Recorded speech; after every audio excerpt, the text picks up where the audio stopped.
अस्सलाम वालेकुम मदर्स। चीड़ और गोंद कतीरे में क्या फ़र्क है? आप इनको देखकर कैसे पहचान सकती हैं कि गोंद कतीरा कौन सा है और चीड़ कौन सी है? ये हम आज की वीडियो में आपको बताएंगे।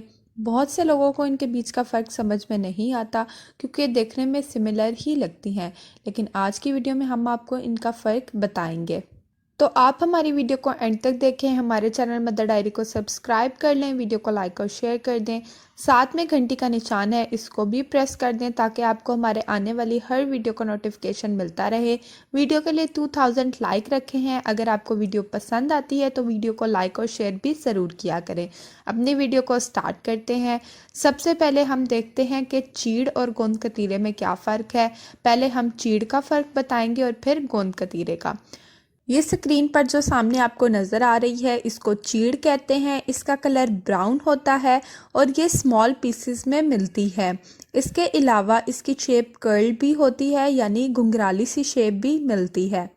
स्पेशल चीड़ के दरख्तों से जो गूंद हासिल की जाती है उसे हम आम जुबान में चीड़ कहते हैं।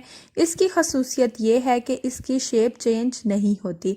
अगर आप इसको मेल्ट करते हैं, पानी में डालते हैं, तो इसकी शेप बिल्कुल भी चेंज नहीं होती। ये हाथ में पकड़ने से या गीले हाथ में पकड़ने से बिल्कुल भी चिपकती नहीं है। अगर आप इसको पानी में डालते हैं तो ये फूलती भी नहीं है। इसके अलावा इसकी तासीर गर्म होती है, स्पेशली घुटनों के और कमर के दर्द के लिए तो ये बहुत ही मुफीद है। जिन औरतों को कमर में अक्सर दर्द रहता है तो उनके लिए ये बहुत ज़्यादा मुफीद है। और चीड़ के बारे में तो ये बात मशहूर है कि ये हर चीज़ पर ऐसे असरअंदाज होती है जैसे कोई चीज़ दो हिस्सों में टूट गई हो और चीड़ के असर से वो दोबारा से जुड़ गई हो। अब बात करते हैं गोंद कतीरे की। ये स्क्रीन पर जो सामने आपको नज़र आ रहा है, ये गोंद कतीरा है। इसके पीसेस जो हैं वो डिफरेंट कलर्स में होते हैं, वाइट और ब्राउन कलर में होते हैं। साथ ही साथ ये पीसेस में लार्ज होती है। जो हमारे पास चीड़ थी वो स्मॉल होती थी, लेकिन इसके पीस जो हैं वो लार्ज होते हैं। इसकी कोई स्पेसिफिक शेप नहीं होती। इसकी खसूसियत ये है कि अगर आप इसको पानी में डालेंगे तो ये फूल जाता है गोंद कतीरा। अगर गीला हाथ हो तो ये आपके हाथों के साथ चिपकता है और नरम होकर रुई की तरह हो जाता है। गोंद कतीरा किकर या शीशम के दरख्तों से हासिल किया जाता है।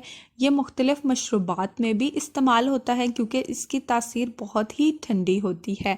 हाँ जी, चीड़ की तासीर गर्म होती है, इसके बरअक्स गोंद कतीरे की तासीर बहुत ज़्यादा ठंडी होती है। जैसा कि आप सब जानते हैं कि पंजीरी में जो चीज़ें इस्तेमाल की जाती हैं उनकी तासीर गर्म होती है, तो ख़वातीन के ख़ास दिनों में जो उनके लिए पंजीरी बनाई जाती है उसके अंदर गोंद कतीरे का भी इस्तेमाल किया जाता है क्योंकि इसकी तासीर ठंडी होती है। बाकी चीज़ों की गर्म तासीर को कम करने के लिए ये इस्तेमाल की जाती है।